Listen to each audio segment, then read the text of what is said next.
There was an enormous football-shaped glowing object hovering a very short distance above the ground.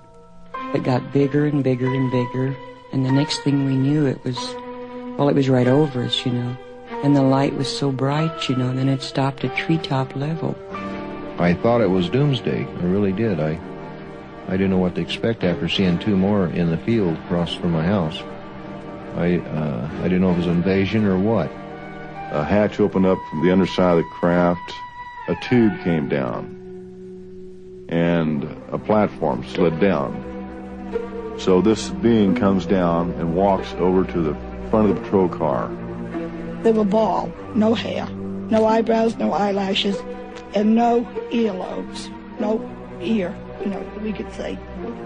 Very large eyes, very small, flat nose, thin slit for mouth. I saw this thing and I just came unglued. Since 1947, thousands of people around the world have become more and more aware of a bizarre phenomenon we have come to know as unidentified flying objects. UFO encounters have been reported by citizens in all walks of life, including the President of the United States, Jimmy Carter. There were about 20 of us standing outside of a little restaurant, I believe, a high school lunchroom, and a kind of a green light appeared in the western sky. This was right after sundown, and it got brighter and brighter, and then eventually it disappeared. It was not, didn't have any solid substance to it. It was just a very peculiar-looking light. None of us could understand what it was. I've never made fun of people who've seen other things of that kind. Years have passed since the widespread UFO sightings of the post-World War II era, and yet the phenomenon is still very much with us. Dr. J. Allen Hynek, acknowledged to be the world's foremost authority on UFOs, has been investigating this enigma since 1948 as a consultant to the Air Force, and since 1973 as the founder and director of the Center for UFO Studies in Evanston, Illinois. Investigative Research Associates has been proud to have Dr. Hynek direct this project to prepare the first completely factual documentary on UFOs. The UFO phenomenon is truly a phenomenon of our times. It is an extremely puzzling one and calls forth a wide spectrum of opinions. No matter what one may think about UFOs, no matter what one may believe about them, whether it is all nonsense or whether they represent something very, very real, three facts stand out, three facts which no one can deny. The first is that UFO reports exist. Secondly, that UFO reports come from all over the world.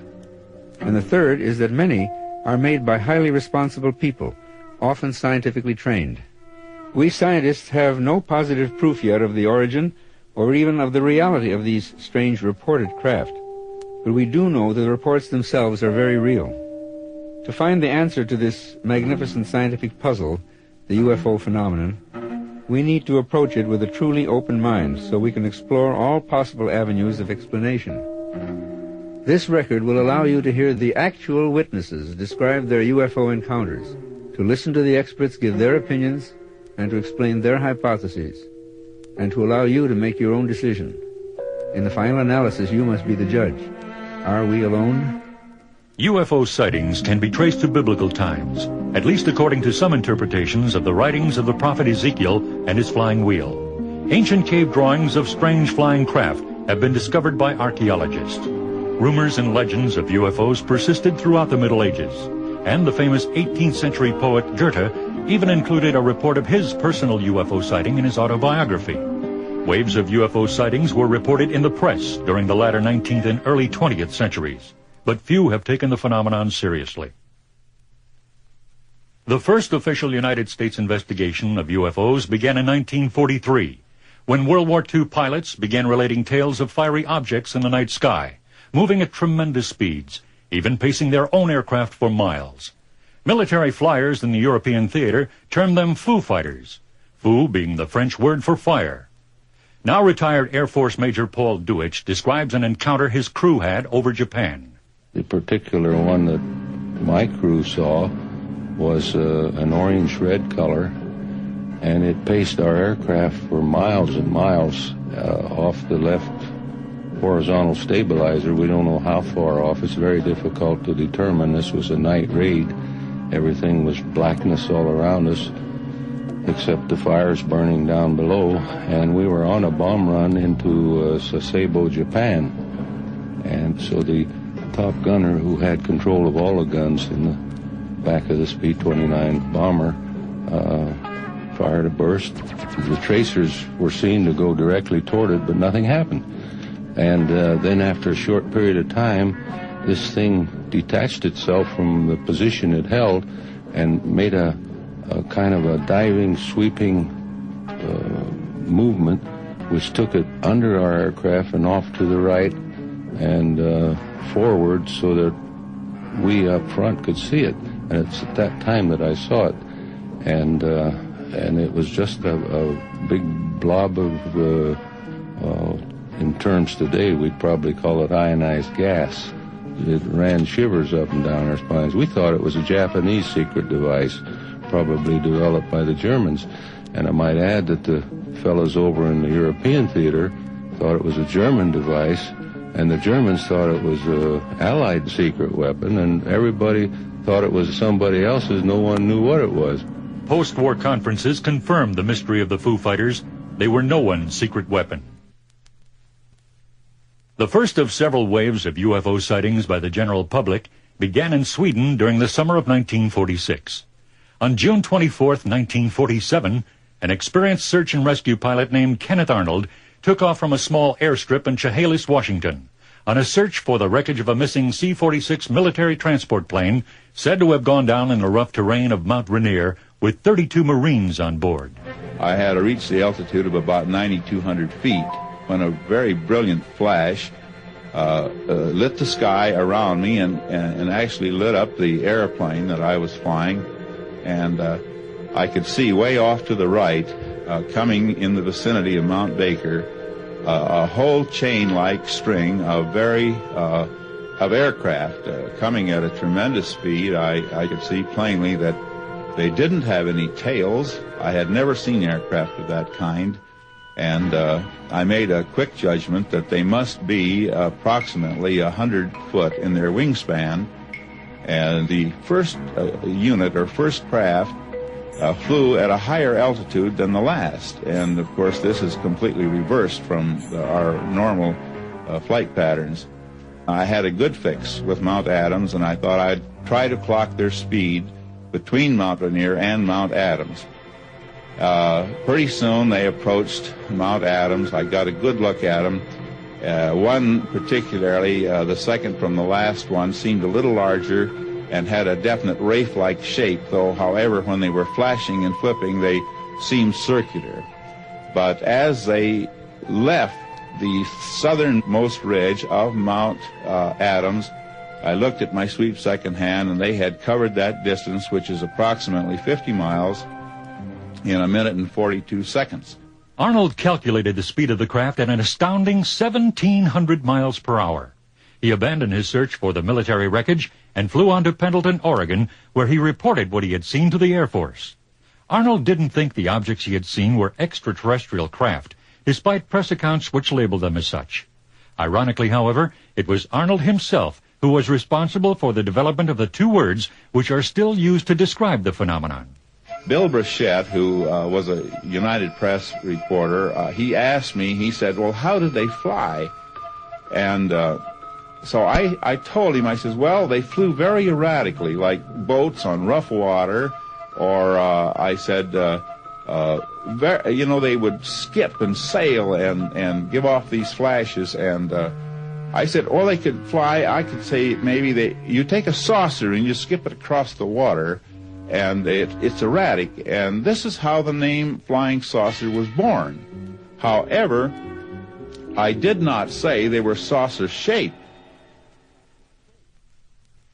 The spectacular Arnold sighting and thousands of subsequent UFO reports led the Central Intelligence Agency to convene a top-secret scientific panel chaired by Dr. H.P. Robertson, noted scientist and relativity expert. The Robertson panel's conclusion? That UFO reports were more dangerous to national security than the unlikely existence of purported extraterrestrial craft. The findings of the Robertson panel greatly influenced the Air Force's Project Blue Book, which was created to make official probes into UFO incidents. Dr. J. Allen Hynek was Blue Book's scientific advisor. Project Blue Book largely operated under the theorem, you might say, it can't be, therefore it isn't. They would, for instance, talk about certain cases being possible balloons, possible aircraft, possible stars. And at the end, when they made up the statistics at the end of the year, all those little words of possible and probable were dropped. But never once did they call a case a possible or probable UFO. There couldn't be such things as UFOs, therefore there couldn't be a possible UFO. Despite that, there were nearly 700 cases which remained unexplained. Colonel Robert Friend, who directed Project Blue Book from 1958 to 1963, has this to add. I believe that there is room for further pursuit. While I was conducting that program, I guess that I thought constantly of what I should do in investigating, or exactly how I should react, for instance, if I was to come, say, face to face with some being. I wouldn't really know how to act. And the other thing is that when I read today where people say that, there's no evidence, okay? And that doesn't necessarily mean that there was not evidence there. What it means is that those of us who investigated the things may not have had what it took at that time to recognize it. In 1966, the government set up a Blue Ribbon Scientific Committee to study the enigma. 2 years later, its chairman, Dr. Edward Condon, professor of physics at the University of Colorado, issued his summary stating that UFOs merited no further governmental attention. This despite the fact that the Condon report itself failed to explain more than a quarter of the cases it examined. Nevertheless, that study led to the official termination of government involvement in UFO research. By far the most sensational UFO incidents are those known as close encounter cases. Dr. Hynek has divided them into 3 categories. Close encounters of the first kind are close, sufficiently close, say about 500 feet or less, sometimes very much less, so close that there's no question about the person seeing details on it, the portholes or lights or markings or protrusions. In other words, so that there's virtually no chance of a close encounter having been the result of seeing Venus or seeing a twinkling star.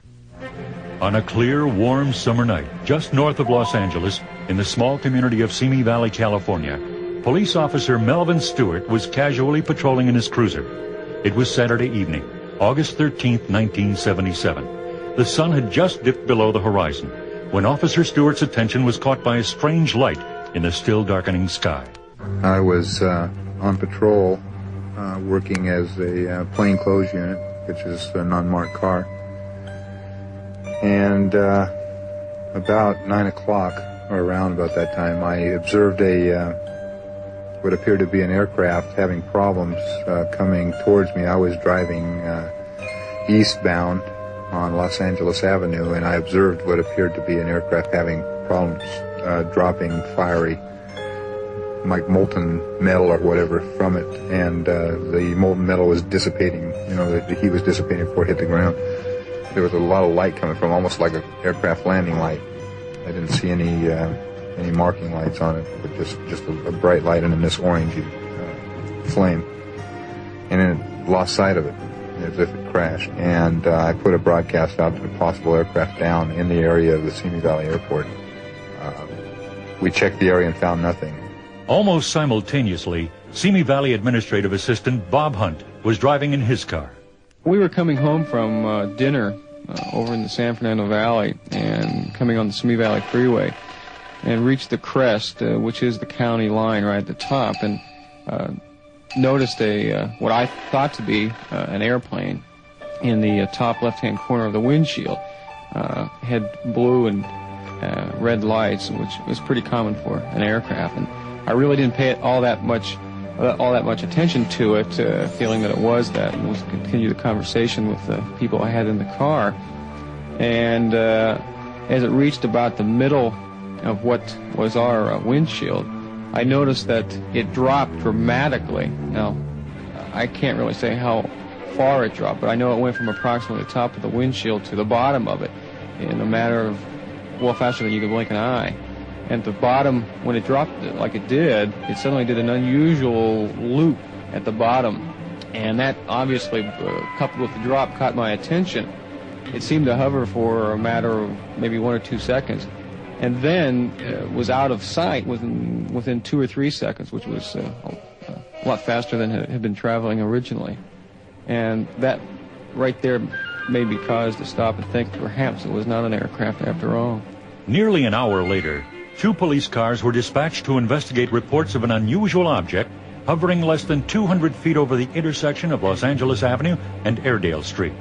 A short chase ensued to the freeway interchange, at which time other police officers arrived on the scene, including policewoman Linda Nesbitt. The UFO, once it reached the area of 118, which is a freeway, and 1st Street, it ascended. And it did so with great speed, more than you would envision the norm. And it remained stationary for great periods of time, longer than I would ever envision a helicopter or anything of that nature staying stationary. We were using our red lights and our aircraft landing lights, which is a spotlight, and pointing them or directing them at the UFO. And it was reacting to it audibly on occasion, and it did make a movement towards the lights. As we turned the light off, then it would return to its original position and remain stationary again. But it was reactive to the lights, which seemed unusual to me. Minutes later, Officer Stewart arrived and confirmed that it was the same object he had seen earlier. Officer Nesbitt remembers the sound the craft made as it moved overhead. It wasn't a whoosh or anything like that. It was, I guess you would have to describe it as kind of a hum, beepy, like the conventional noises that you would associate with a craft in a movie. Really it was. That's the kind of noise it was. But it was very distant. September 9th is a date Bill Peecha will never forget. It's his wife Linda's birthday, and September 9th, 1976 was the day of Bill Peecha's close encounter with a UFO. The Peechas live on a farm just outside Colusa, California, about 100 miles north of San Francisco. That evening, Bill had been up late, having come home from town after buying Linda a birthday present, and then doing some welding in the auto shop behind his house. Around 11 o'clock, Bill went inside to watch the late movie on television. The TV Western was interrupted by an experience even stranger than fiction. I was watching this Western movie, and the TV really messed up, and then it went out. So I was laying on the couch there, and I looked out the window of the shop to see if the nightlight was on, and it wasn't. So I thought maybe I might have blown a fuse in the shop.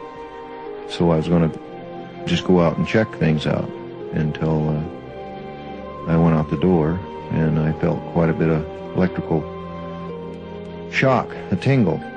And I looked up, and this is when I seen the huge object above my house and over parts of the barn. I judged it to be at least 150 feet across it.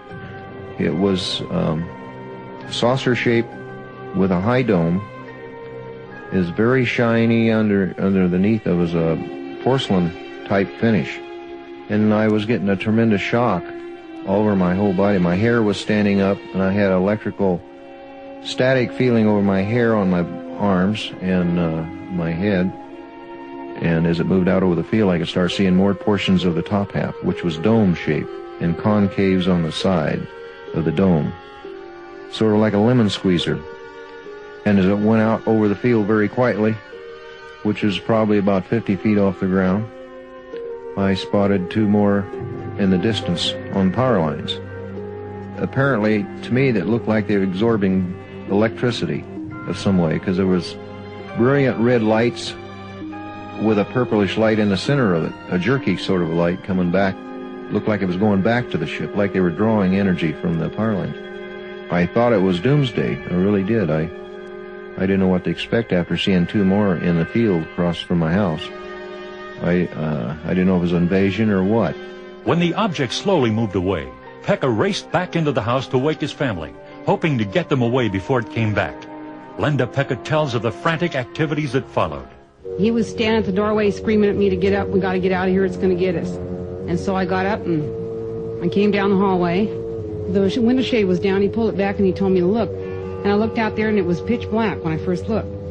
And by now he's got a hold of me and he's shaking me and he's screaming at me, which Bill doesn't scream. I mean, he's just hysterical is the way I can explain the way he was. And he keeps telling me we got to get the kids out of here. It's going to get us. And I didn't see anything. So I looked again and all of a sudden I saw this like a real bright light. And I still didn't know what I was looking at. I didn't know what had scared him.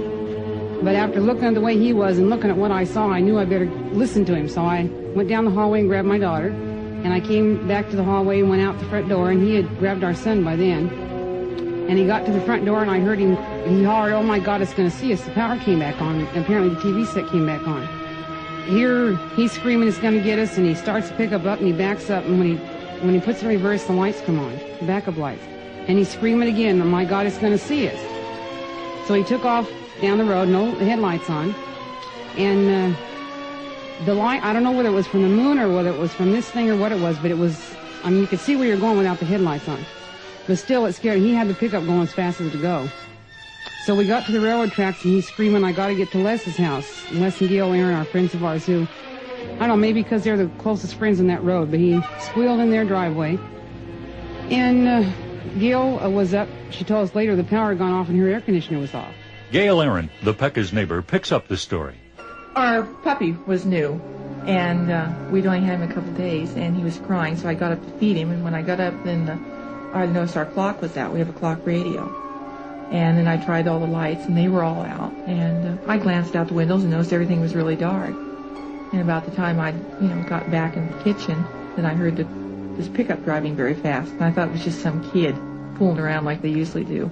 But Gail discovered she was wrong when she answered a knock on her front door.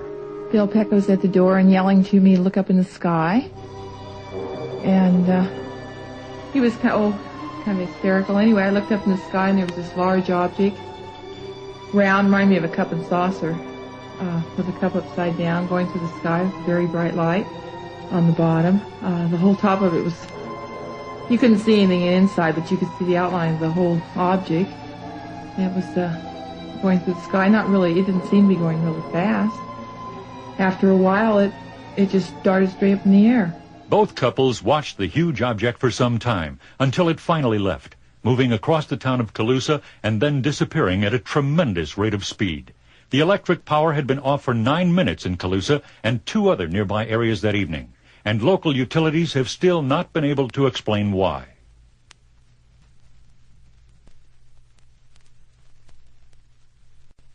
Close encounters of the second kind have drawn greater scientific interest simply because investigators have more to work with than just the testimony of witnesses. Again, Dr. Hynek. Close encounters of the second kind were those in which there were some definite physical traces. In fact, we called them physical trace cases. The UFO, in those cases, interacted with the environment, either animate or inanimate, affecting animals, affecting machines and electrical circuits and so forth, and also affecting the ground, for instance, leaving burnt marks on the ground, holes in the ground, broken tree branches. In other words, physical effects that were directly associated with the reported craft.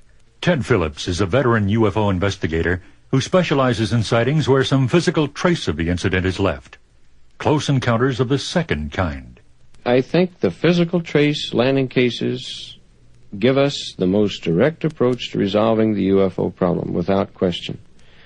Because we've compiled aerial observation, visual observations for 30 years. And they don't tell us that much. I mean, they tell us what the UFO looks like, how it acts at various speeds, colors, and so on.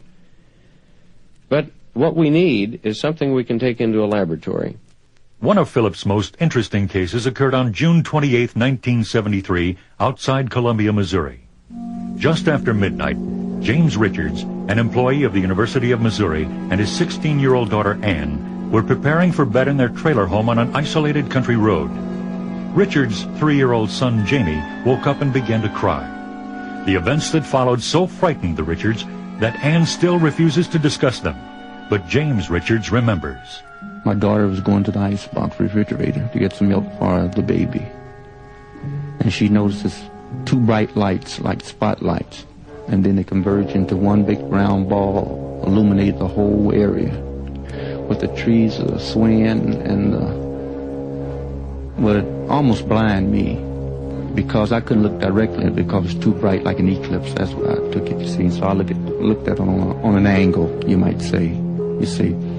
And then, too, the trees were swaying. And then we heard outside this thrashing going around the tree. And so I got kind of shook, naturally. So I went and got my guns. I loaded them, and my daughter went and ran and locked the door. Something did snap in my mind, though, not to shoot. Because it's a rule, anytime I heard anything outside at night, the first thing I would do is get my flashlight and a gun. I don't care what it is. I'll go outside and start searching. But something clicked in my mind and said, don't go outside. Don't go outside. And I just left the guns there on top of the deep freeze and just looked out the window and just observed the best I could. You have to see it yourself to really have an idea what I'm talking about. Because nothing that I know of turns its colors, all different colors, beautiful colors, and do a 90-degree angle without making a sound, and hover there in space. And you sit there and look and all, you know. Oh, I said, my, it's pretty. But yet and still, you was frightened because you were dealing with something that you never seen before. You had no idea. You see, you didn't know what it was going to do any harm or what. Members of the Richards family weren't the only ones affected by the presence of the strange craft. I have a doghouse out there on that side. And them dogs scurry up under the building and stay till the whole event was over. They didn't bark at all. No siree. With a feeling of relief, Richards watched as the light dimmed somewhat and began to ease away. But suddenly, it made a sharp turn and approached the trailer again. When it came back up the second time, I felt like death was at hand. I figured this was it. And as soon as it touched down, then the whole area just lit up. See, you was actually blind, you see, but you could hear the thrash and the walking around this particular tree. Just this one tree now. Then my daughter said, look at the tree, just pulling on the tree, and then next thing you heard the tree snap, that limb snap. And I tried to call for help. This time my lights went completely out and came back on. She couldn't call out. Telephone line was dead. You didn't hear a buzz tone or anything. Couldn't nobody call in, I couldn't call out, just complete like your wires were cut until they left. In the course of his investigation of the Richards case, Ted Phillips spoke with the telephone operator who had traced the aborted emergency call. I talked to the operator, contacted by the directory assistance operator, and she had been trying for 3 minutes to call Richards, but the line was indeed dead. Finally, suddenly, after she had tried 5 times, she broke through, and he was on the line. Well, when the police arrived, it was a young officer by himself. Richards told him what had happened, and he said the officer didn't seem to be too excited about going out into this darkened area. So they took a flashlight, they went over the fence, and sure enough, they found some imprints, which are about 5 inches long, about 3 inches wide, and about 2 to 2.5 inches into the ground. Now, I have to point out that the next day a newspaper reporter was out there. He picked it up from the police blotter. And this reporter weighs about 350 pounds, and he could barely make a heel mark in the ground. It was that dry, that hard. So we're talking about considerable weight. At the site, then, I found this pattern of imprints down through there. The tree limb, which was twisted and pulled down, stripped down at a point 12.5 feet above the ground. And several other broken limbs. We arrived there a week after the event, and leaves were absolutely burnt, very badly burnt, down in the lower regions where the UFO had been. And leaves on the limbs some 40, 45 feet up in the air above this area were starting to die. That big tree is completely dead today. The Richards have since moved to a new home surrounded by plenty of neighbors. But their hope of finding an answer for what they saw that night in June remains empty. The most intriguing types of UFO experiences, called Close Encounters of the Third Kind by Dr. Hynek, are those involving contact with humanoid occupants. Close encounters of the third kind are those in which creatures, entities, beings, humanoids, ufonauts, call them what you will, were reported in direct association with the sighted craft. Just after sunset on the evening of November 5th, 1975, a 7-man crew was piling into a 4-wheel drive vehicle after finishing a day of woodcutting near the tiny northern Arizona community of Snowflake. One of the 7 men was Travis Walton, whose curiosity that night plunged him into a living nightmare he would never forget. Just before leaving the work area, the men in the Jeep watched a glowing object emerge from behind the trees. Travis opened a door to get a better view and continued watching, stunned with his companions. The thing was about 90 feet away, about 20 feet in diameter, about 8 feet high. It was glowing a golden color, kind of like molten metal. I couldn't hear anything at first. It must have been because when I got closer I could hear it, but it was a high-pitched intermittent sound and a low rumbling sound. It sounded like machinery or, a heavy mechanical sound. Very difficult to describe. Travis got out of the vehicle and moved toward the object, despite cries from his friends for him to return. Walton assumed by the time he could get any closer, the object would be gone. Just as I got up close, it started to move with a sort of a rocking motion, kind of like a spinning top, like when it's slowing down to fall over, except it wasn't spinning. The same side stayed toward me. And when it started to move, it got real loud, and that really scared me. And I jumped down behind a log, and I looked up at this thing, and I decided then I was in a lot of danger and I was going to get the heck out of there. And I raised up to go. It's the last thing I remember. I raised up and I started to turn, and I was just about in a high crouch when wham, I felt a numbing shock hit me. It kind of like in the head, and I went out. I was knocked unconscious. His 6 co-workers, however, saw what Travis had not. A slender beam of intense light which shot from the craft and lifted Walton off his feet, knocking him to the ground. The rest of the crew sped away in panic, looking back to see the craft take off. But when they returned to see if Travis was all right, he was nowhere to be found.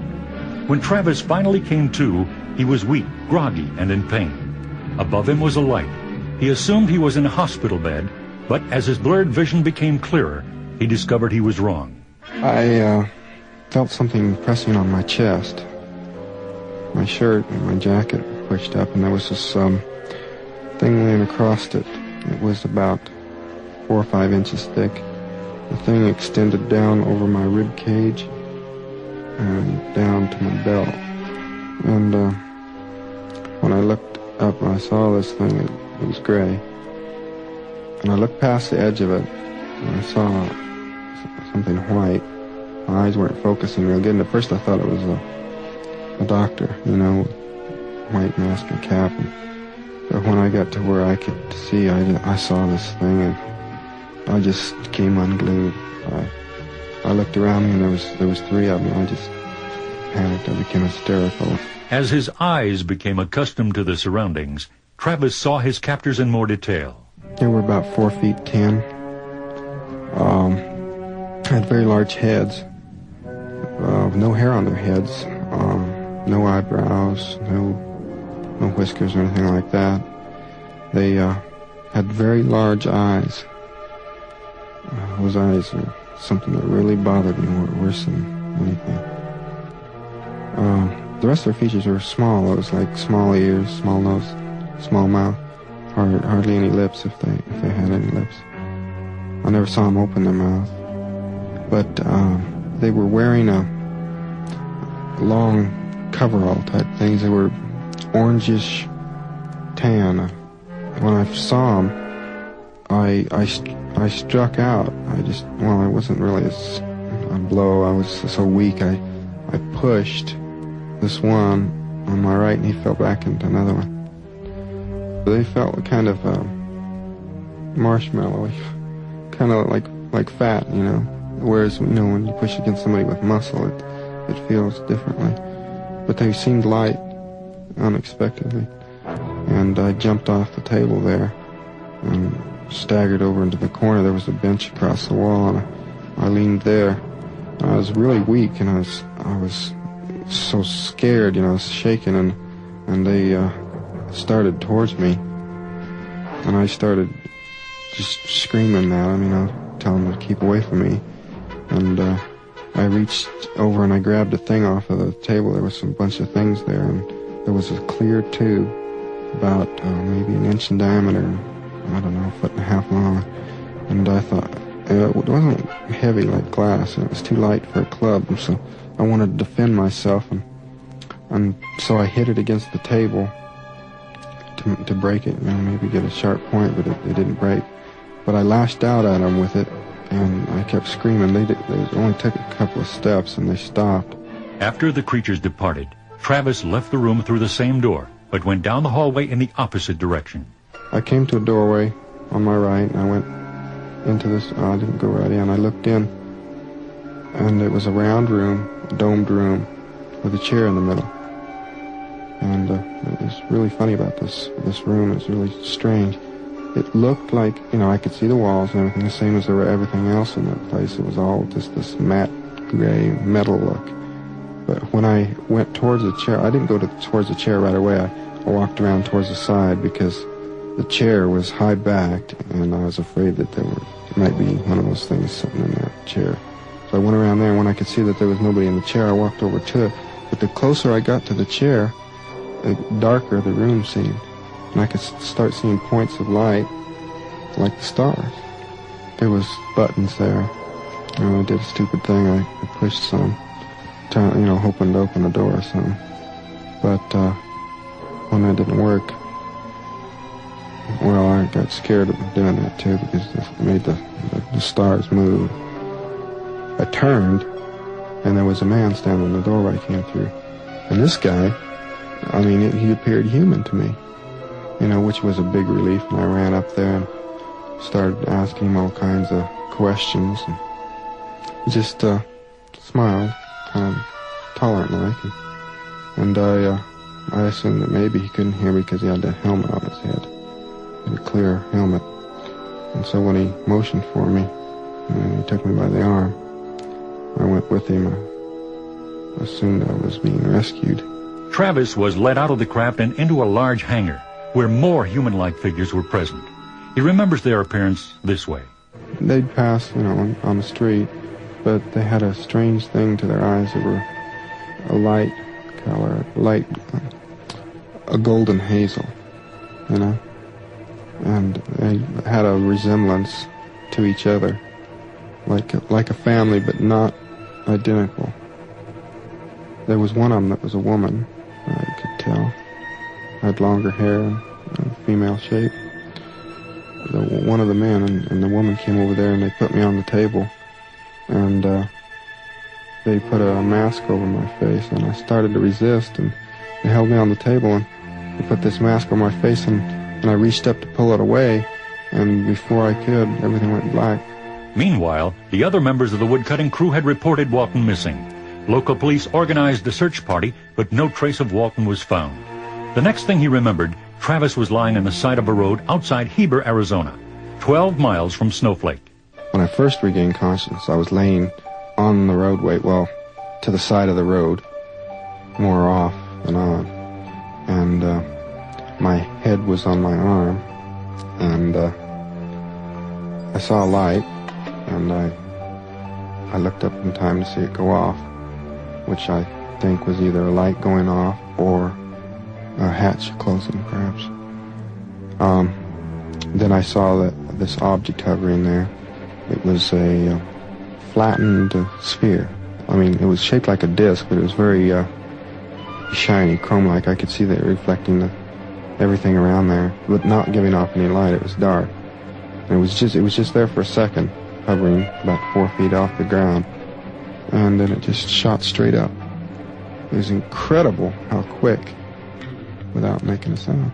Travis staggered to a phone booth to call his family, who at first did not believe it was really him. But once convinced, they came to take him home. On the way, Travis received yet another shock. We were riding back in, and they said something about everybody being worried about me. I can't remember the exact conversation, but I said, well, you know, it must have been a bad couple of hours or something, to reference the time or something like that. And they said, Travis, you've been gone for 5 days. While recuperating, Travis was able to remember most of what had happened to him. A series of hypnotic regressions with Dr. James Harder from the University of California, however, enabled Walton to recall things with less anxiety and more detail. What you are about to hear is a rare edited portion of one of those hypnotic sessions, in which Travis Walton offers a chilling recollection of his face-to-face encounter with his abductors. You can describe what he looks like to us, and it won't bother you. It's just like you were trying to describe something for someone who was going to draw something. He's ugly. You can describe what he looks like to us, and it won't bother you. He looks so white. He looks soft. Rubbery. He looks Chinese. Did you get a picture of what the eyes look like? He looked at me. I look at his eyes. They're big, round eyes. They move. Can you see what color they might be? Brown. Brownish. Take a good look at the pupil. Can you tell me what the pupil looks like? Only horses have eyes like that. Because of its sensational nature, UFO debunkers have singled out the Travis Walton case for criticism. They have accused him of everything from describing an LSD trip to telling an outright lie. In an attempt to resolve the controversy, investigative research associates sought the expertise of former military intelligence officer Charles R. Mcquiston. During World War II, Mcquiston and a fellow officer developed a prototype of a revolutionary new truth test called Psychological Stress Evaluation, or PSE. The PSE instrument measures tiny nerve impulses from the brain, which are transmitted to a person's vocal cords. Using a tape recorder at slow speed, a moving needle translates the voice impulses onto a narrow strip of paper, similar to a lie detector or a hospital electrocardiogram. Police departments in several states are using PSE instead of traditional lie detectors, which many times register artificial stress due to anxiety produced by the test itself. Charles Mcquiston discusses the result of his PSE evaluation of Travis Walton. I have run the subject Walton on some 30 charts to ascertain certain basic things. Number one, I think the prime consideration is any possibility of a hoax on the part of Walton in the story that he is telling. I have noticed several indications of what may well be embellishment of facts on the part of the subject, but in no way do they interfere with my impression that he really believes what he is saying. I think that it's a simple case of the story having been retold many times, and it has been polished as it has been told. In other words, I think he's trying to be as accurate as he can, but he is putting in words that would not necessarily have been there the first time that he told the story. He is under varying degrees of stress, ranging from extreme stress almost to the panic point in describing certain traumatic elements of this experience, and I don't think this would be possible if it was any kind of a hoax being perpetrated on his part. Whether, in fact, it happened at all, or to the degree that he says it did, is really irrelevant in terms of this instrumentation, because I can only tell you whether or not he really believes what he's saying, and I believe that he does, that he is sincere. Dr. Hynek summarizes the Walton controversy. I've always divided the Travis Walton case, in my own mind, into two parts. The first, which involved 6 witnesses who were given lie detector tests, 5 of whom completed it successfully, and the 6th was inconclusive but not negative. That part of the story fits a very definite pattern, the sighting of a brilliantly illuminated object which was hovering not too far from the ground. All of that fits.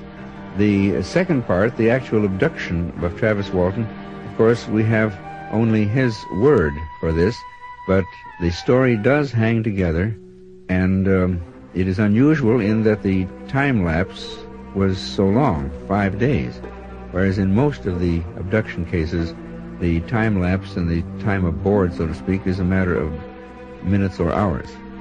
Further, the rigorous analysis given the psychological stress evaluation test by Mr. Mcquiston seems to indicate that Walton is indeed telling the truth. Father William Gill is an ordained priest of the Church of England. On June 25, 1959, Father Gill and dozens of his native parishioners at the Papua Mission in New Guinea witnessed an aerial phenomenon that to this day defies logical explanation. The strange object they saw hung in the air hundreds of feet above the ground for almost 4 hours, according to Father Gill. You could describe it, I suppose, as a circular ship with a kind of deck and bridge on the top. A big circular ship which wouldn't be very far removed from one's idea of a hovercraft, but no noise. It was a dull yellow, a bright orange-y colour. It wasn't as though the thing was itself lit up all around. It was more as though some other light was lighting it up. It didn't look as though it was like an electric light bulb, the light coming from within. And then all around the whole object was a sparkling effect. The following night, the strange object returned, and this time, Father Gill, along with 38 Papuans, noticed what appeared to be the silhouettes of occupants aboard the craft peering down at them. When we saw this object, and we saw figures on it, moving about, trying to do something, one of the natural reactions would be to wave, and this is what I did. I waved with one hand, and a figure seemed to wave with one hand back, with one arm. And then Ananias, the teacher standing next to me, he waved in the same sort of fashion, waving his arms across. And again, a figure seemed to do the same. It seemed as though this figure was bending over a deck or a rail of a ship and simply responding to our waves. We couldn't make out any details of face or whether they had hair or anything like that. It was more as though they were in a diving suit. I sent Eric, one of the schoolboys, down to the house for a flashlight to see if we could get an acknowledgement with a flashlight. We flashed the torch on and off, and it just seemed as though, to us, that the whole of the ship moved sideways, as a pendulum. Not very much, but just a little to the right and then a little to the left, as though it was acknowledging the flashes of the torch. And that ceased after about half a minute.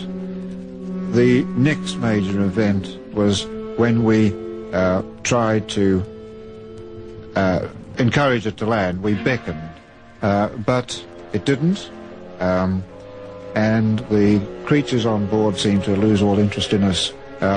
They seemed to be more intent on working on whatever they were doing. This is assuming they were working, but it appeared to us that they were doing something on the deck, fixing something or doing something, and they seemed to be more interested in that than us. When it did disappear, it seemed to disappear very quickly, in that it either went off very quickly, so that in a matter of half a second or so it was a large craft, which one might imagine about 30-odd feet in diameter, down to a pinhead of nothing, all of it in about half a second. Dr. J. Allen Hynek traveled to Papua New Guinea to personally investigate Father Gill's sighting.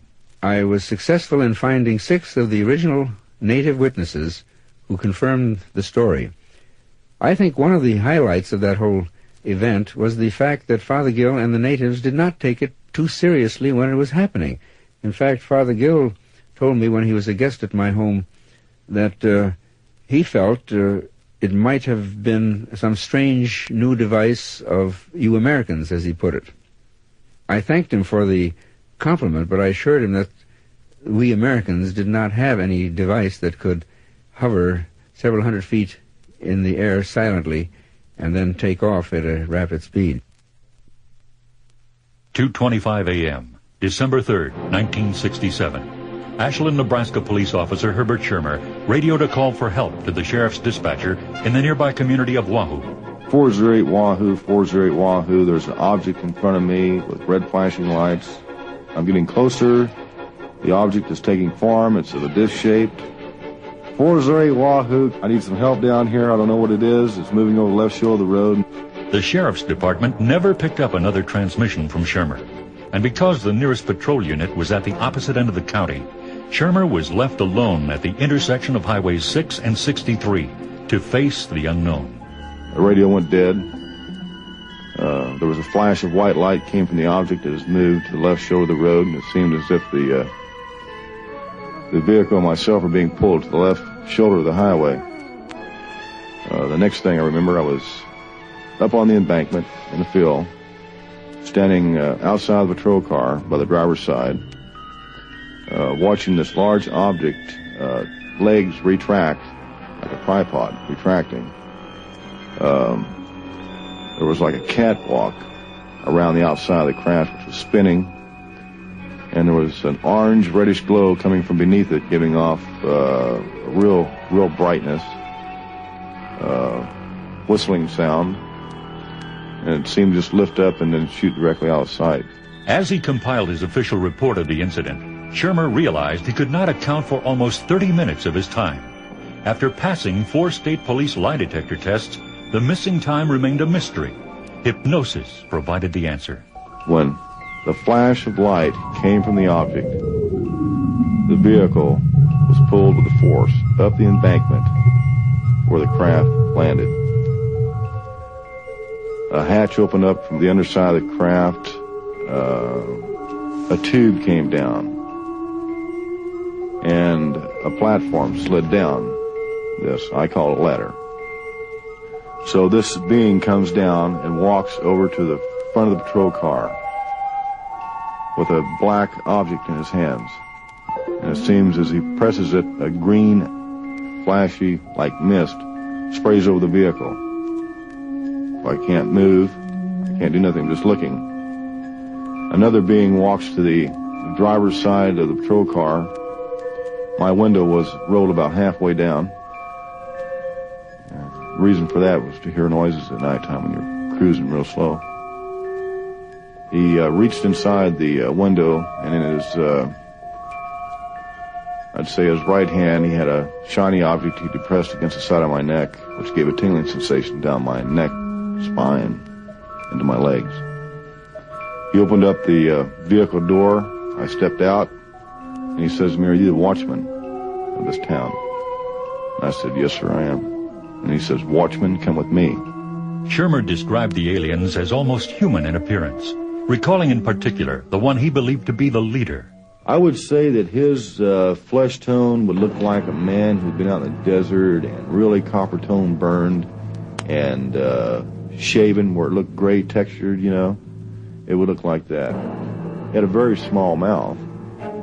His mouth didn't move. It seemed like he spoke with a deep voice, you know, like a person talks with a real deep voice, you bring everything out. He spoke like that. The fellow, it seemed like they were talking with telecommunication. He was about 5.5 feet tall, maybe 5'7", broad-shouldered, muscular. His age appeared, I'd say about, at that time I was 21 years old, I would say to me at that time he looked to be about 50, 45, 50. He had a large forehead, long nose, he had heavy dark eyebrows. His eyes were the same as our eyes would be, except for the pupil of his eyes were slit like a cat's.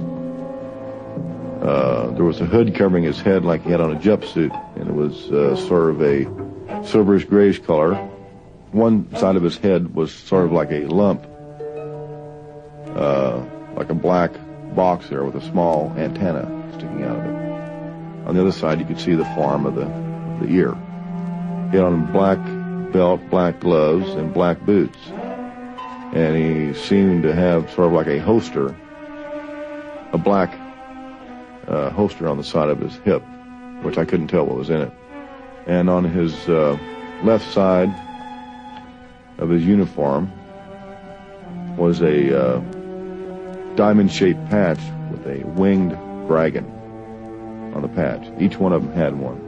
Schirner was then led up the ladder and into the craft.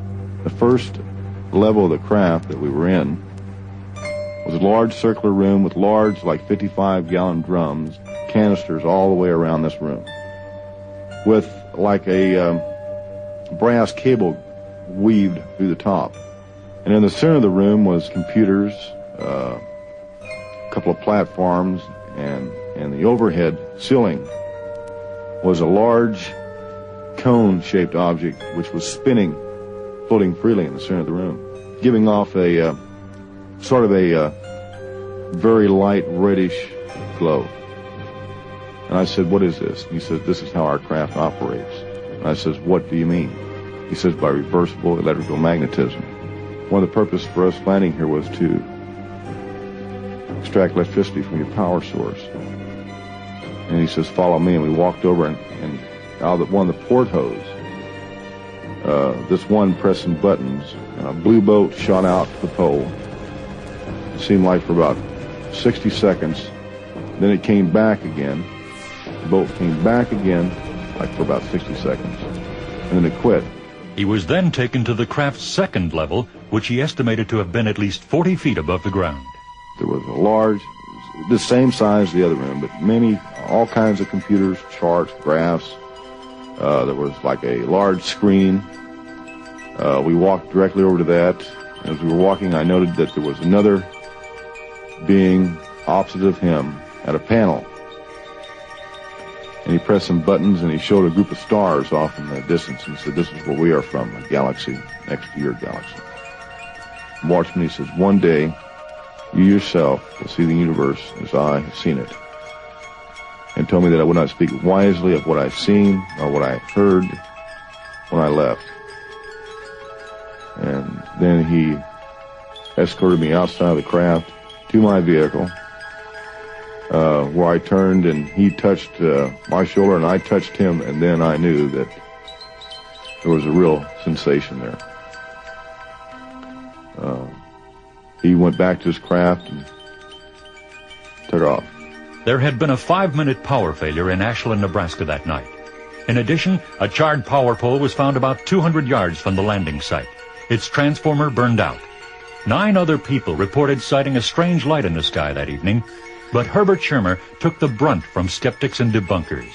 He was eventually forced to leave the town in which he had grown up. Because there are no known witnesses to corroborate Schirner's testimony, we turn to PSE expert Charles R. Mcquiston. We have about 15 charts up there, and as I said, I can't find any holes in his story. This is by far the most specific instance in terms of details, like the patch, the arm patch, and the winged dragon. And usually these people don't go into such specific detail, but he does it, so I have to believe his story because there's nothing in the charts that would refute what he's saying. January 6, 1976. Elaine Thomas and Louise Smith had treated their friend Mona Stafford to a birthday dinner at a restaurant 30 miles from their homes in Liberty, Kentucky. Around 11:15 p.m., as they were driving back, they became dizzy. Their heads ached miserably. Looking up, they were horrified to see a huge, brightly colored circular object hovering over their car. Louise Smith lost control of the vehicle, and the next thing they knew, it was almost 2 hours later, and they were 12 miles further down the road. When they returned home, Louise Smith noticed a burn mark on her neck. And my neck was burning. Oh, it was hurting so bad, you know. And I asked Mona to look at my neck. And then we all got to comparing, you know, because we were all burning and hurting, you know. And Mona's eyes, they were something terrible. So we looked at our necks, you know. I looked at Mona's and all. We each had a mark on our neck about 3 inches long and 1 inch wide. That just the top layer of skin looked like it had been removed.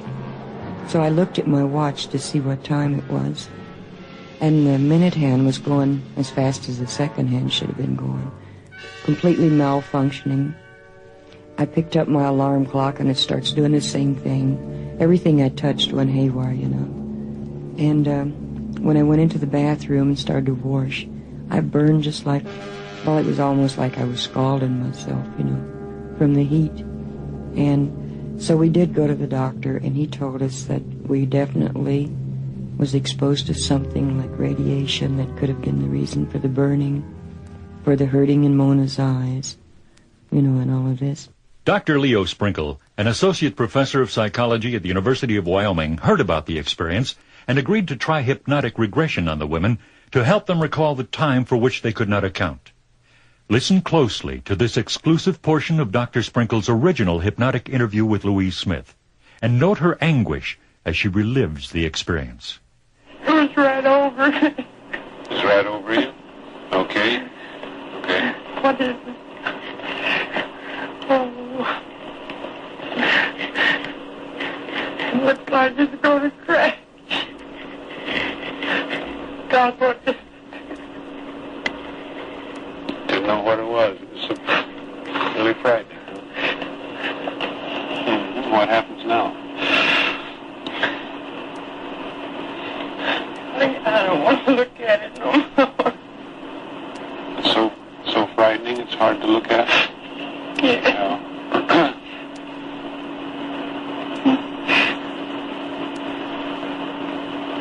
I'm so bright. My eyes hurt. The light hurts your eyes. Yeah. I can't control my car. Can't control the car. No. And that's frightening because you can't control the car. There's something wrong with it. What's happening to the car? I want to keep going. I can't hold the wheel.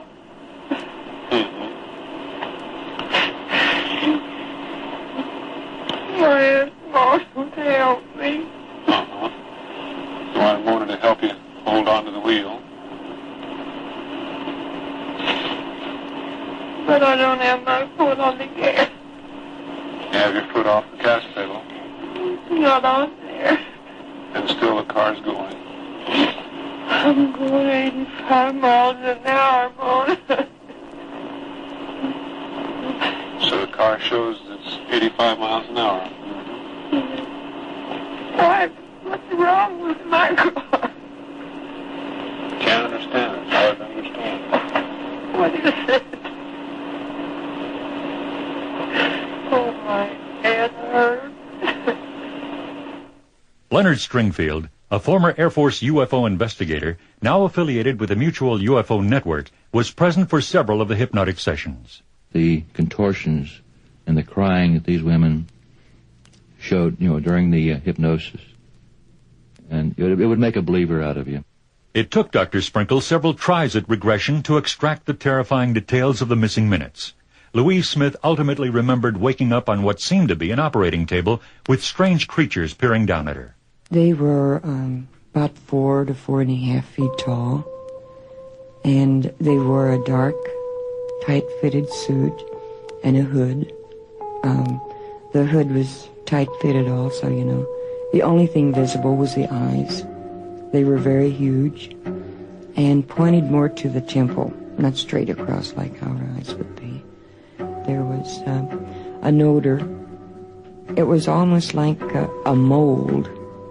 Have you ever smelled a refrigerator that's been fastened up with no electric for a long time, And you open that door and you get this kind of moldy smell. I smell that. And I have never been asked this question, but now is an opportunity to bring this out also. The odor itself, I smelled stronger when the beings were near me. And when they looked at me, we did not talk verbally like we're talking now. It was a telepathy type thing. And I would tell myself I'm not going to look at them, but there was no way I could resist, you know. And then at one point, they poured a liquid over my entire body, and I thought I was going to die because I could not breathe. I could not breathe, and it was so hot, you know. So then when they pulled it off, it was like ripping a piece of tape, you know, from the body and the skin. And what that was for, other than I get so frightened, I think maybe they were making a mold, you know. Dr. Sprinkle sums up the questions raised by the Kentucky abduction case. Are they physically real? Are they psychologically real? Or both? We know they're psychologically real in the sense that the persons have described events which are significant to them and which have caused some changes in their lives. Whether they are physically real, the evidence suggests that. For example, burn marks on the back of the neck of the women, symptoms, loss of weight, sleeplessness, irritability or arousal of anxiety. So we know that they are experiencing physiologically some stimulus. What we don't know is, does that mean that they were taken on aboard a flying saucer and examined physically, or were they psychologically programmed to have that kind of experience? Psychological stress evaluation expert Charles R. Mcquiston has meticulously analyzed the actual witness testimony of the close encounter cases you have just heard. Here are his final conclusions. None of these cases that I've run would indicate anything like a hoax to me. A couple of them were pretty liberal in their translation of their experience. In that degree, you might say, well, it's partially a hoax because it isn't completely the truth. The one common factor is that they have all experienced an extraordinary thing. And some of the things done to most of these people in terms of alien contact, touching, feeling, and the discomfort of mental communication, as they describe it, are pretty graphic to them. And they have described this in varying degrees. We have a wide range of personalities here. We have a fairly wide range of intellect and formal education. Yet, in their own fashion, they are describing what they believe to be true.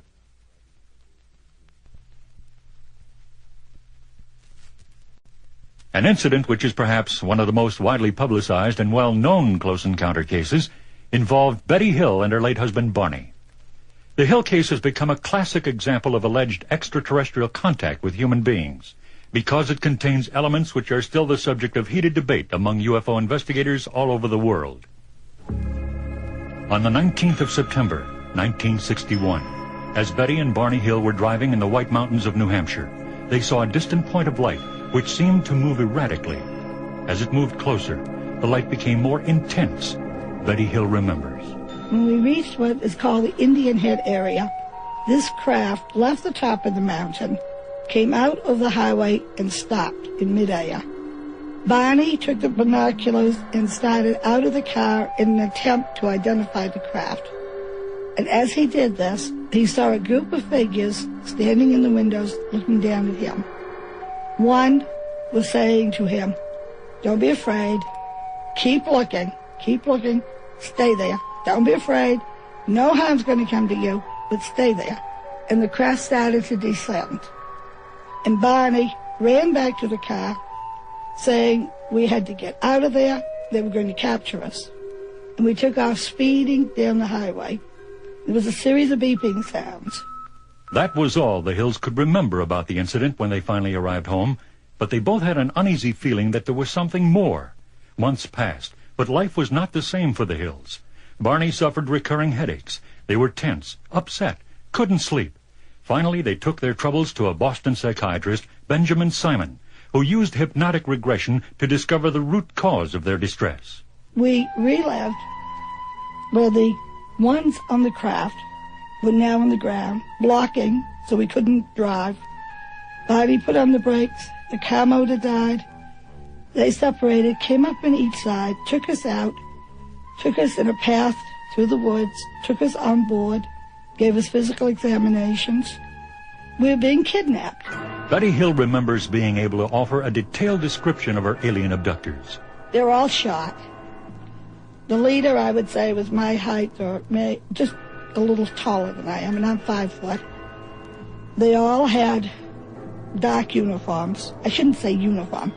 All had a one-piece dark clothing on. And some were wearing jackets, and some were wearing caps, others were not. They were bald, no hair, no eyebrows, no eyelashes, and no earlobes, no ear, we could see. Very large eyes, very small flat nose, thin slit for mouth. Dr. Simon was astounded by Betty's hypnotic recall of the alleged abduction, mainly because Barney told him essentially the same incredible story in a separate hypnotic interview. Simon felt the possibility of a hoax was remote. The Hills had obviously undergone a traumatic experience, but was it real or an illusion? Betty Hill describes her experience aboard the craft. I was shown a star map. When he showed me the map, he said, "Do you know where you are on the map?" And I said, "No, I don't." So I assumed he meant our sun and planets. He also said the heavy lines on the map were places they went all the time. The lighter lines were places they went occasionally or frequently. The broken lines were expeditions. And of course, our own sun system was a place where they go frequently or occasionally. Through a post-hypnotic suggestion, Betty reproduced the star map. Years later, an Ohio schoolteacher, Marjorie Fish, saw the map and began a tedious attempt to verify its accuracy. Since the map was apparently drawn from the vantage point of the UFOnauts and not from Earth, it had to be checked out by way of a model rather than using just our sky maps. And so I started to get information on how to build and started building models of the nearby star systems. I built about 22 models in all. When Betty claims to have seen the map, it was 1961. When she drew the map, it was 1964. The original data I worked with were catalogs from 1963 and 1964, and I was not able to find the whole pattern. I did get a large part of the pattern, but I couldn't fit in the last 3 that had lines to or any of the background stars. And when the 1969 Gliese catalog came out, then the last 3 stars fell into place, plus the background stars. And Betty could not possibly have drawn that map from anything that she had seen or could have used at the time that she drew the map as a hoax.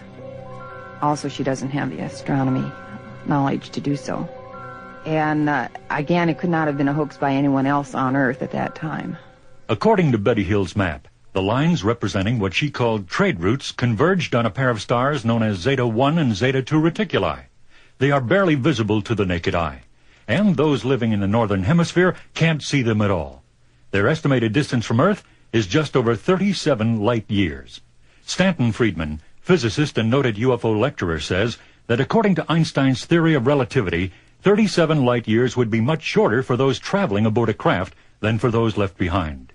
What Einstein really said is not only that things can't go faster than the speed of light, and he put it in a much more technical fashion than that, but that as you get closer and closer to the speed of light, time slows down for the things moving that fast.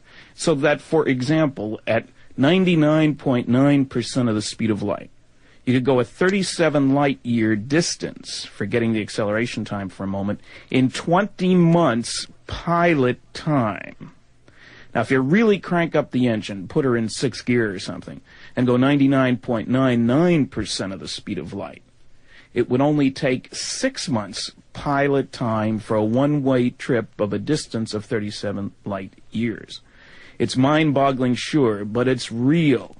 Betty Hill's star map is probably the most convincing evidence of alien visitors to Earth thus far. Dr. Hynek summarizes the Hill case. Now, what many commentators seem to have missed in this star map situation, and which makes the case truly unique, is that the lines connecting certain stars that were drawn by Betty Hill, who by her own admission knew little of astronomy, just happened to connect only those stars that, like the sun, are capable of supporting life on a nearby planet. The odds against this happening purely by chance are staggering. especially when one considers that of the 1,000 stars in the solar neighborhood, only 48 fall into this category. Finally, the Air Force has confirmed that a UFO was tracked on radar in the vicinity of New Hampshire's White Mountains on the night of the Hill's abduction. One of the most perplexing questions which remains unanswered is whether the American government knows more about the UFO phenomenon than it's telling. Former CIA employee Brad Ayers, now with the Center for UFO Studies, thinks the immense bureaucratic machinery is making it nearly impossible for the public to find out. I've found, although I've listened to hundreds of stories and a lot of allegations, I found no hard evidence that the government is deliberately repressing information about UFOs. I think that a lot of what is attributed to repression of information or the suppression of information is reduced to just simple bureaucratic ineptness and red tape.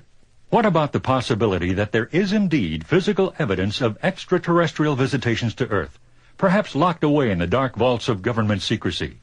Astronaut Gordon Cooper is among several authorities who are unwilling to dismiss the theory as pure fiction. Cooper himself has heard rumors of crashed saucers recovered by the military. There was some accident involving a UFO, and there, from there it varies greatly. There were occupants in each of the rumors that I've heard, but from there on it varies greatly as to whether they were all alive or some alive, or what the extent of damage was to them, and then as to what happened to them is quite variable. The particular rumors aren't necessarily from people who've been involved, but they come from so many different sources that it would lead you to believe that it certainly is worth investigating a little further. My personal feeling all along has been that I feel that the government should be honest with the citizens of the United States, and I think they really underestimate the intelligence level of the citizens of the country by continually hiding things from them. Dr. J. Allen Hynek. Over the years, these rumors have persisted. Hardly a week goes by without my being asked about the crashed saucer stories. My response to these rumors has always been complete skepticism. Recently, however, some of my colleagues, investigative research associates, have probed into these stories, and some intriguing information has surfaced. I believe it is quite worthwhile to let listeners to this record have the benefit of some preliminary findings. In any event, a rather dramatic story has developed. It starts with the following affidavit of one Lieutenant Colonel Robert B. Willingham. Down at Dice Air Force Base in Texas, we were testing what turned out to be the F-94s. They reported on the scope that they had an unidentified flying object flying at a high speed going to intercept our course. It became visible to us, and we watched it, and we wanted to take after it, but headquarters wouldn't let us go after it, and it played around a little bit, and then we got to watching how it made 90-degree turns at this high speed and everything. We knew it wasn't a missile of any type. Willingham's sighting occurred late in 1948, but he remained silent about the experience for nearly 30 years, deciding only recently to forsake an oath of secrecy in the public interest for this investigation. When the incident took place, the UFO was originally tracked by a chain of radar stations along the Arctic Circle called the Dew Line, part of North America's air defense system. So then we conferred it with the radar control station on the Dew Line, and they kept following it, and they claimed that it crashed somewhere down off in the, between Texas and Old Mexico border. And we got a light aircraft, me and my co-pilot, and we went down to the site, and we landed out in the pasture right across from where it hit at.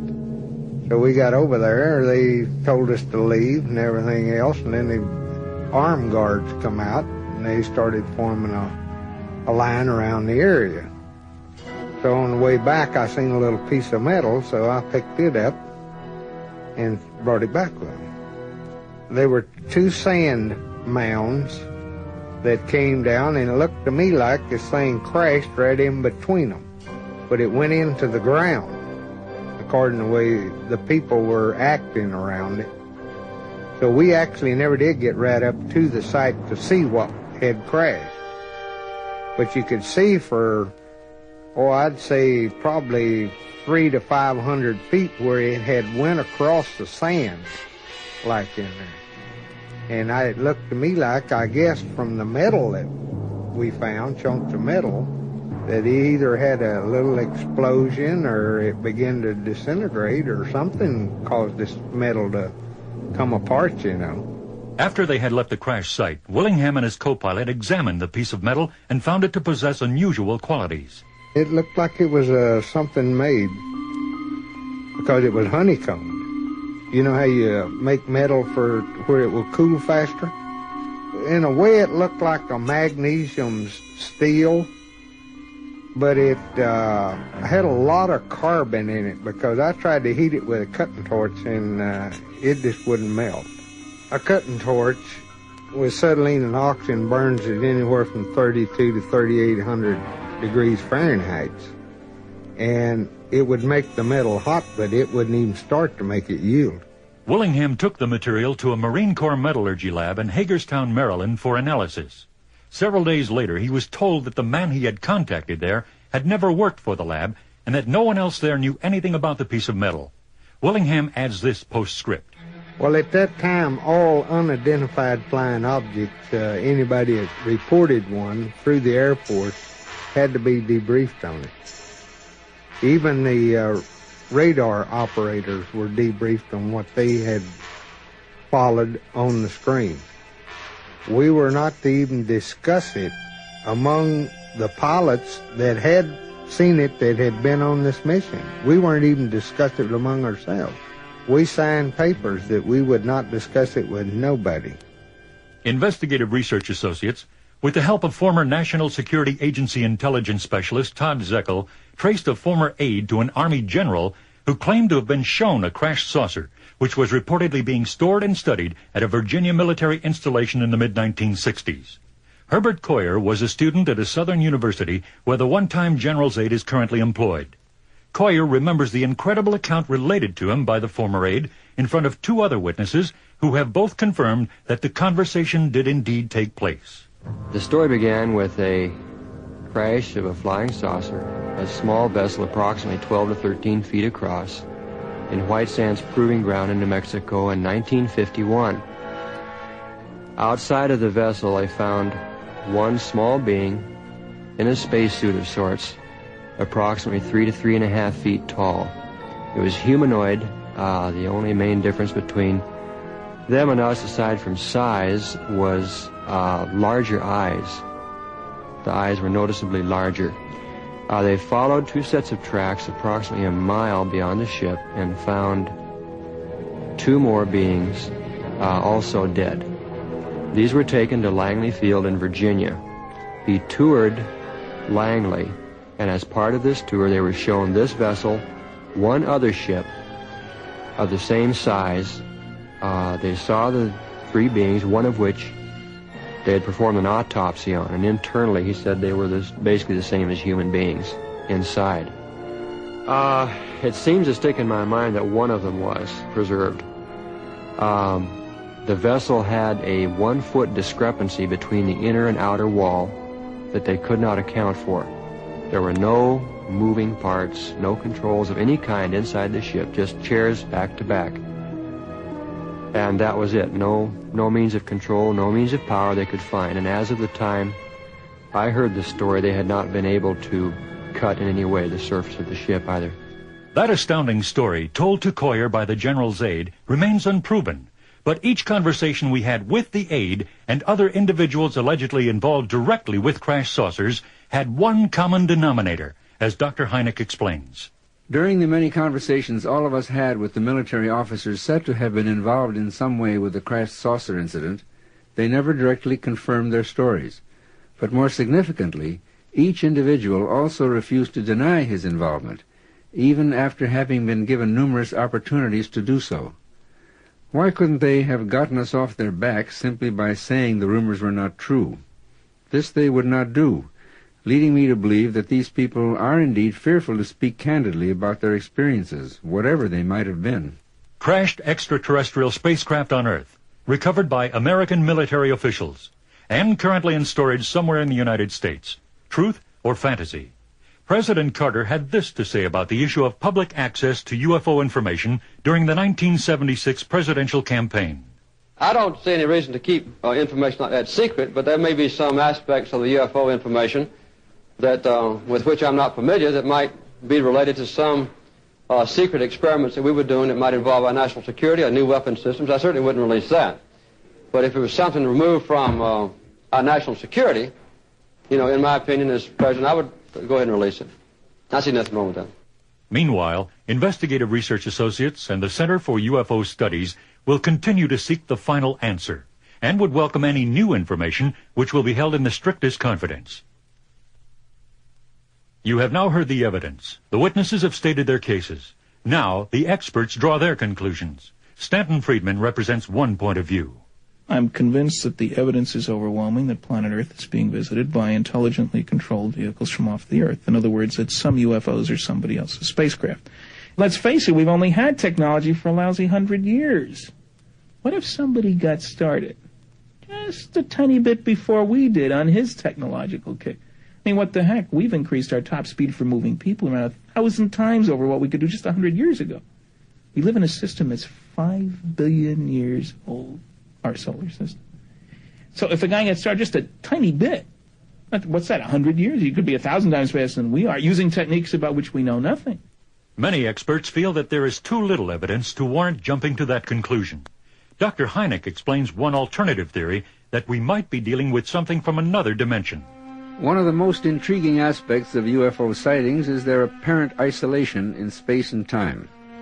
Sightings are usually made in one place at a time and last for short periods, sometimes appearing out of nowhere and vanishing into nowhere. This is much more suggestive of a parallel reality than, let's say, visits from some faraway planet, in which case we might expect them to stick around for a while. And there are those who say the phenomenon is a product of fertile imaginations. UFO researcher Dr. Jacques Vallée sees a great danger if governments and scientists continue to dismiss it in this manner. I'm afraid of the credibility gap of science with respect to this phenomenon, because you have millions of people who, rightly or wrongly, believe they've seen UFOs. You're talking about thousands of people to whom the phenomenon has become personally important in their lives, and these people have nobody to talk to. They can't talk to the military, they can't talk to the police, they can't talk to scientists. Nobody will look at that kind of data. And I think that we as scientists have a responsibility to those people. Computer science is being used to separate fact from fiction in dealing with UFO reports. Dr. David Saunders, with the help of the Center for UFO Studies, heads up Project UFOCAT, a computerized system which processes and analyzes the thousands of UFO sightings reported each year. It turns out that certain areas produce more and certain areas produce fewer. You start to ask why, and you uncover the fact that the areas producing more than their share are better educated, which comes as a surprise to some people. And after that, you might uncover the fact that an area in which there is better visibility, seeing conditions, produces more than its share, which comes as a surprise if you don't think there's anything to it. Once again, Dr. J. Allen Hynek. The idea of other intelligences in space is not so radical or new. It's in both the ancient Eastern religions and the more modern faiths. The prophets in the Bible and many philosophers have been telling us for centuries that there are other planes of existence. So why do we find it so difficult to acknowledge that there might be other highly developed life forms or forms of consciousness that might surpass our own? In fact, it is now widely accepted that the universe may well be teeming with life. The National Aeronautics and Space Administration has shown great reluctance to enter the arena of UFO investigating. And yet, ironically, NASA saw fit to include an unusual and significant recording aboard the Voyager 1 and 2 exploratory probes on their intergalactic missions to Jupiter, Saturn, and beyond. The introduction to the 2-hour recording is by Kurt Waldheim.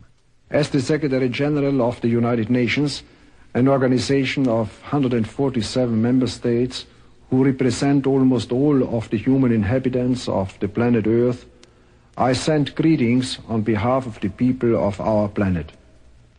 We step out of our solar system into the universe seeking only peace and friendship, to teach if we are called upon, to be taught if we are fortunate. We know full well that our planet and all its inhabitants are but a small part of this immense universe that surrounds us, and it is with humility and hope that we take this step.